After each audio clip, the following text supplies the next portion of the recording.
Birodar, Laylatul Qadr kechasini qachon ekanligini so'rayotganlar Laylatul Qadr kechasiga tayyormi? Laylatul Qadr kechasidagi eng go'zal duo, payg'ambar sollallohu alayhi va sallam bizga o'rgatgan duo. Uni siz yodlaganmi? Laylatul Qadr kechasini so'rayapsiz. Laylatul Qadr kechasini duosini siz bilasizmi o'zi? Yodlab oling. 4 kun vaqt bor.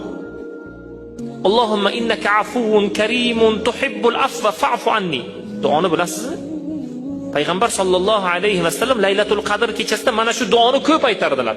Uni ma'nosi: Allohim, sen avf qilish, kechirishlikni yaxshi ko'rasan. Robbim, bizlarni mana shu barakotli kechalarda bizlarni kechirgin. Fa'fu anni. Kechirishni yaxshi ko'rasan, bizlarni kechirgin mana ya Robbi. Shu duoni ko'p aytardilar. Inshaalloh Alloh taolaning fazli bilan kelgusi kunlarda Laylatul Qadr kechasi qachonligini aytamiz, hadislardagi tafsilotini tushuntiramiz. Ungacha mana shu duoni yodlab qo'ying.